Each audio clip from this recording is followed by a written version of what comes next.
Boa tarde a todos e todas. Eu sou a Adriana, coordenadora auxiliar do Núcleo de Defesa do Consumidor da Defensoria. Vamos dar início agora ao nosso terceiro painel. Hoje nós estamos tratando de um tema que é tão importante e caro à Defensoria, que uniu o trabalho de 3 dos nossos núcleos: o Núcleo de Direitos Humanos, o Núcleo da Habitação e Urbanismo e o Núcleo do Direito do Consumidor, o qual eu integro. E agora, nesse painel em específico, nós vamos falar sobre água, governança e participação social. Teremos 3 palestrantes ilustres, cada um com a sua expertise. O Rodrigo, que vai falar primeiro, é doutor em Sociologia pela Universidade Federal de São Carlos, possui mestrado em Sociologia pelo Programa de Pós-Graduação em Sociologia da Universidade Federal de São Carlos, realiza pesquisa na área de Sociologia Ambiental, e seus principais temas de investigação são governança ambiental, sociedade, recursos hídricos e decolonialidade do meio ambiente. Ele vai falar um pouco sobre a tese de doutorado dele, que trata da rivalidade entre os polos, a construção discursiva do Conselho Mundial da Água. Depois nós teremos a doutora Sandra, que é a Procuradora Regional da República, também atua bastante nessa área. Ela ainda não chegou, mas assim que ela chegar, vai falar um pouco da atuação dela nessa área. Eu vou ler o currículo dela para vocês. Graduada em Direito pela Universidade de São Paulo, é mestre em Direito Ambiental pela Universidade Metodista de Piracicaba, com a dissertação Tutela Jurídica do Acesso à Biodiversidade e aos Conhecimentos Tradicionais do Brasil, orientada por Paulo Afonso Leme Machado. É Procuradora Regional da República na Procuradoria Regional da República da Terceira Região de São Paulo, membro titular do Grupo de Trabalho sobre Águas, GT Águas, da 4ª Câmara de Coordenação e Revisão do Ministério Público Federal, e também é professora convidada nos cursos de especialização em Direito Ambiental da Unimep. Por fim, mas não menos importante, nós temos o Marcelo Novaes, nosso colega aqui na Defensoria de São Paulo, integrante do Fórum Paulista de Combate aos Aspectos dos Agrotóxicos Transgênicos e que tem uma atuação bastante efetiva nessa área. Vai trazer, com certeza, vai acrescentar muito ao nosso debate.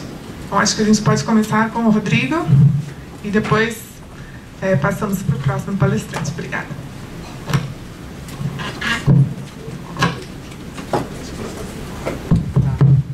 Bom, boa tarde a todas e a todos. Como a Adriana me descreveu, né? Eu sou doutor em Sociologia pela Universidade Federal de São Carlos, e no ano passado eu defendi a minha tese de doutorado, que foi essencialmente sobre o Conselho Mundial da Água, né? Não sei se está todo mundo familiarizado, mas é a organização responsável pela organização dos Fóruns Mundiais da Água, né? E, enfim, eu achei que seria um objeto de estudo interessante, porque ele fica meio no backstage, né, no plano de fundo dos encontros, e eu achei que seria interessante fazer uma análise e fazer uma pesquisa de mais fôlego, né, que é uma tese de doutorado, sobre quais são os argumentos apresentados por essa entidade, qual o material que eles produzem, né? E, enfim, mais tarde eu vou conseguir explicar esse título para vocês, né, que chama Rivalidade entre os Polos, a construção discursiva do Conselho Mundial da Água. Eu fui orientado pelo também Rodrigo, né, professor Rodrigo Constante Martins, da UFSCar, do Departamento de Sociologia, e tive os financiamentos da CAPES e da FAPESP, né. Bom, deixa eu me familiarizar aqui primeiro. Eu escolhi começar com 2 slides que vão caracterizar um pouco o começo da pesquisa, o que foi o começo da pesquisa, né? Para a gente começar a entender os documentos e os relatórios do Conselho Mundial, a gente foi num plano mais geral, né? Primeiro a gente começou identificando os principais documentos e conferências internacionais sobre a questão ambiental, desde 72, né, a primeira grande conferência da ONU, até 2012. Então a gente fez uma análise de quais eram os argumentos apresentados sobre o que é a crise ambiental, quais são as possíveis soluções, e a gente começou a tentar entender do que se tratava os principais temas da questão ambiental, para depois a gente chegar na água e depois a gente chegar no Conselho Mundial. Foi esse passo do geral até o particular. Então, só para vocês terem uma ideia dos documentos, né, eu não vou ler todos aqui, mas a gente teve acesso aos principais relatórios desde 72 até 2012, né, as publicações das conferências sobre a questão ambiental. Em seguida, a gente fez o mesmo esforço sobre a temática da água, a questão da água, né? A gente fez uma análise de 77, que é a primeira em Mar del Plata, né, da Conferência da ONU, e depois a gente começa a entender que existe um certo protagonismo do fórum, né, quando o tema é a questão da água, e de certa forma, quando você faz uma análise mais geral, os eventos da ONU e o Fórum Mundial começam a se misturar, e a gente vai tentar entender que isso não isso é uma estratégia que acaba favorecendo um discurso específico do Conselho Mundial. Isso a gente vai fazer mais para frente. E como as principais características, a ideia de racionalidade econômica, né, como um mecanismo para mediar e orientar a relação da sociedade com a água, e o aprofundamento do conhecimento técnico, né? Principalmente a ideia de necessidade de infraestrutura, enfim. São duas características principais que aparecem, né, nos relatórios desses eventos, né? Também, ao longo dessas décadas, né, uma ampliação nas arenas de debate, né, que vão resultar no modelo dos comitês de bacia que a gente tem aqui no Brasil. Voltando aqui, que eu não falei, né? Mas enfim, as características que apareceram aqui muito fortemente, desde o princípio do debate ambiental, e para quem está familiarizado sabe disso, né? Uma polaridade muito clara entre os países desenvolvidos e em desenvolvimento, né? Aqueles que tinham alcançado, né, uma ideia de desenvolvimento mais ampla já, né, os países mais ricos, e os anseios dos países em desenvolvimento. Esse acirramento no debate ele foi muito presente, e ele se faz presente ainda hoje, né? Só que de formas diferentes. Então essa é a rivalidade que a gente começa a tentar entender no título da tese, né? A polaridade entre dois grandes grupos, né? Dos países ricos e os países mais pobres, e como conciliar os desejos de desenvolvimento de grupos tão distintos, né? Então, essa polaridade também acaba sendo utilizada como uma forma de classificação entre os problemas e as soluções. As soluções estariam justamente nos países mais ricos, né, com mais capital, com mais conhecimento, e os problemas aparecem invariavelmente na parte sul do globo, né, com a ideia de aumento populacional, né, pouca infraestrutura, pouca expertise, enfim. Essa polaridade acaba se apresentando nesses relatórios. Então, como características gerais, a gente tirou justamente isso. O debate ambiental, ele acaba sendo pautado como um fenômeno natural, não se discute uma grande mudança de estrutura social, é quase que inevitável que a gente alcance esse desenvolvimento, que inevitavelmente a gente vai ter esse esgotamento. Então não se encontra nessa discussão grandes propostas de mudança de sociedade, de modelos de sociedade, né? Se prioriza uma ideia de dimensão técnica, né? Desde o começo uma ideia de que a ciência e a tecnologia vão trazer subsídios para a gente resolver o problema, né? E a ideia de dimensão técnica se sobrepõe à discussão política. A política é sempre colocada como um tema que não faz avançar o debate. E uma ideia de, não sei se vai dar para vocês verem aqui, mas uma ideia de instrumentalização econômica para a relação com a natureza, né? Sobretudo a ideia de mediação pelo mercado, né? Daí a ideia de valoração econômica da água, enfim. Essa é uma pauta que aparece muito como uma possível solução de uso racional do meio ambiente. Bom, aqui eu tenho como os objetivos gerais e a hipótese. Mas o que eu tentei procurar fazer foi utilizar, não sei se existe uma familiaridade com o referencial decolonial, mas uma ideia de que o debate ambiental ele também está enclausurado por questões de hierarquização do ser, do saber, né? E também dos países. Existe ainda nesse debate uma questão hierárquica importante que deve ser tratada, né? Então, por isso, um apelo, de novo, a uma discussão política mais ampla e aprofundamento de modelos, né? E a nossa hipótese é justamente essa, né? Que o debate ainda está enclausurado em uma estrutura hierarquizada do debate. De onde estariam as soluções, onde estariam os problemas, enfim. Agora, entrando no Conselho Mundial, só para vocês terem uma ideia, eu trouxe um dado bem simples, mas que diz muita coisa já sobre o Conselho, né? Ele é fundado em 1996, para quem não sabe, ele é uma organização que congrega mais de 400 organizações, universidades, ONGs, né? E o Conselho responsável pelo Fórum Mundial, ele foi fundado por três sujeitos, né? Representando as suas perspectivas instituições, né? O primeiro é o ministro de Obras e Recursos Hídricos, então, à época do Egito.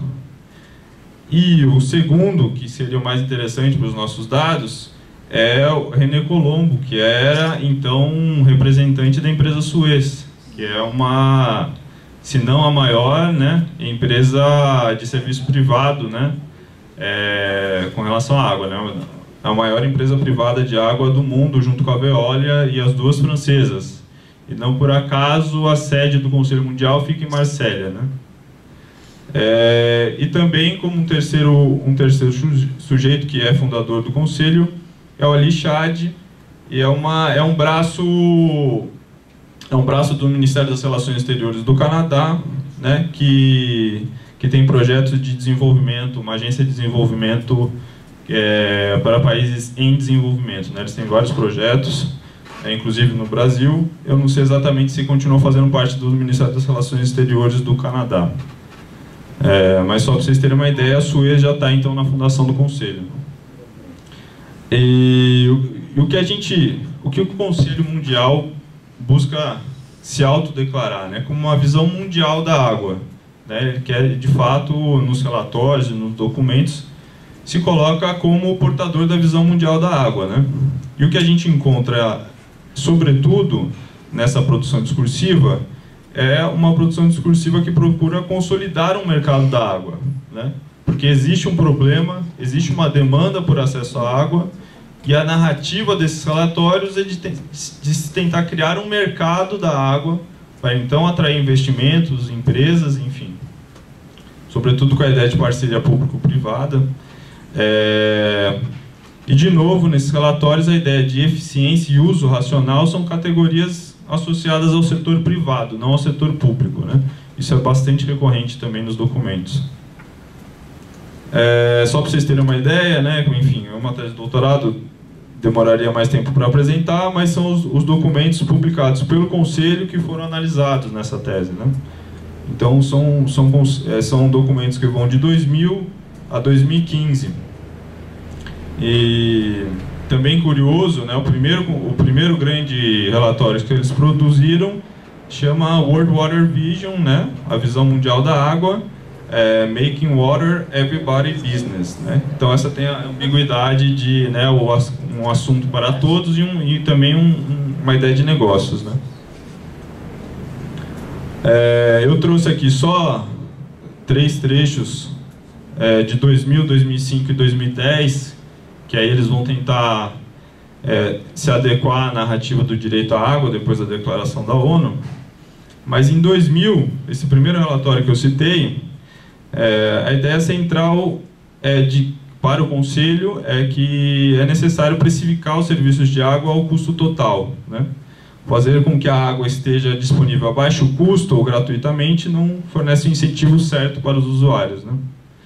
Então essa é uma ideia central, e é a ideia de valoração econômica da água, mas que também traz um forte apelo para a entrada do setor privado, né? Então, a solução dada ao Conselho aqui com relação ao direito, né, de acesso à água, é que o requisito básico é que a água precisa ser acessível a todos. No entanto, a tarifação dos serviços de água não significa que os governos devam desistir dos subsídios transparentes direcionados para os pobres. Ou seja, essa é a chave central, embora existam milhares de modelos de parceria público-privada, essa é a grande chave da parceria público-privada, né? A ideia de que você tem que fornecer o incentivo certo para os usuários, então a água tem que ser cara para ser utilizada como uso racional, e a parceria do público fica ao governo o papel de subsidiar o direito da população que não tem condições de pagar, né? Isso lá em 2000. Depois, já em 2005, eu trouxe como exemplo como a ideia do debate político é colocada de uma maneira desprestigiosa, né? O conhecimento técnico nos relatórios são mais valorizados do que o debate político, né? E em 2005, eles falando sobre a Comissão do Desenvolvimento Sustentável, que eles também participavam, que a crescente divisão entre países em desenvolvimento e países desenvolvidos tornou-se mais evidente durante esses encontros, né, da Comissão de Desenvolvimento Sustentável, com países em desenvolvimento solicitando principalmente mais ajuda aos países desenvolvidos para a implementação dos objetivos do milênio, né? Então, na opinião deles, a qualidade do debate sobre essas questões da água era influenciada por esse pano de fundo político, de uma maneira negativa, na opinião deles, né? E, por fim, eu trago o relatório de 2010, já tentando... Aqui é uma disputa de narrativa clara, né? De como entender o direito à água e como apropriar esse direito à água e, ainda assim, tentar fazer um discurso favorável à ideia de privatização e da água como um negócio. Que, além das resoluções teóricas, isso é uma fala do então presidente do Conselho Mundial, logo após a declaração, né, da água como direito universal. Além das resoluções teóricas, é essencial a implementação de medidas práticas a favor desse direito. O Conselho Mundial, portanto, desempenha um papel essencial para garantir que cada homem, mulher e criança na Terra tenha direito à água e saneamento. E aí entra a grande questão-chave de disputa, né? Nosso dever é dizer quando, quanto, onde e como. Nosso dever é implementar soluções concretas, e com isso que a França, a Marcelle e o Conselho Mundial estão comprometidos, a fim de transformar o próximo fórum, no caso de 2012, o Fórum das Soluções. Então aqui fica claro que, de fato, mesmo com a ideia de direito à água como um direito universal fundamental, ainda assim existe uma disputa, né, de narrativa e de como fazer isso se tornar realizável. De novo, também uma disputa de narrativa de como a história do direito se deu até 2010. Isso aqui foi um quadro que eles também publicaram, né, nos relatórios analisados, e o título do quadro era justamente esse, né, o direito à água, marcos fundamentais em direção ao seu reconhecimento. E aqui eu trouxe para vocês um detalhe, o que parece um detalhe, mas que na verdade é bastante importante, né? De 2008 e 2009, a informação que está sendo citada aqui é que o Equador e a Bolívia colocam em suas constituições, né, o direito à água e saneamento como um direito fundamental. Só que em 2009 ainda o Fórum estava discutindo não como direito, mas como uma necessidade humana básica, né? Esse pequeno detalhe faz bastante diferença na discussão e no debate, né? E aí, então, em julho de 2010, a Assembleia Geral da ONU declara acesso à água limpa e segura ao saneamento direitos humanos fundamentais, né? Então, essa pequena diferença mostra como ainda nesse mesmo período o Fórum Mundial da Água, organizado pelo Conselho, ainda estava um passinho para trás da discussão, né? E nas entrevistas realizadas, né, eu fiz entrevistas com algumas pessoas que trabalham no Conselho, com algumas pessoas que militam contra a organização, né? Existe uma polaridade também muito grande nesses dois grupos, né? O primeiro grupo identifica o fórum como um local de debate e intercâmbio para as discussões relativas à água, né, um espaço aberto e construtivo, e, portanto, importante, né, de se participar. E o segundo grupo entende o Fórum Mundial da Água organizado pelo Conselho como uma feira de negócios, um espaço estéril, ou seja, a participação não traz nenhum fruto, né? E uma plataforma para legitimar uma concepção específica sobre a água, que é justamente o que a gente tem, que eu procurei demonstrar aqui para vocês, né? E, de novo, só para fechar a apresentação, utilizando o referencial decolonial, a gente se deparou, não só nos documentos, mas também no referencial da sociologia, como diversas polaridades, né? Que dizem respeito à questão ambiental, né? A razão, a natureza, o homem e a mulher, o branco e o não branco, o europeu, o não europeu, o colonizador e o colonizado, que em seguida essa polaridade se transforma em desenvolvido e subdesenvolvido, e a neutralidade da ciência nos relatórios acaba se transformando num sujeito bastante específico com direito de fala no debate, né? Essa é uma referência também de um dos autores do referencial decolonial, que o ponto zero seria o sujeito que produz conhecimento, que a princípio seria neutro, desinteressado, né? E a gente conseguiu demonstrar que ele é bem subjetivo, um sujeito bastante específico no debate, né? E aí depois, não sei se vocês estariam interessados depois em conversar, mas eu trago 3 sujeitos que assumem esse papel bem específico e assumem uma ideia de neutralidade. O primeiro foi o Truman, na ordem internacional. Ele faz um discurso bastante enfático, dizendo que os Estados Unidos teriam um papel importante nessa nova ordem internacional, sobretudo em levar desenvolvimento aos países, né, que não têm condições de fazê-lo. E é um discurso que, ao se colocar nessa posição de sujeito que vai levar a civilização e a moral, deprecia também os sujeitos que estão no terceiro mundo. É um discurso bastante famoso, depois a gente pode conversar sobre isso. Chama 4-point speech, 4 pontos importantes da nova ordem internacional.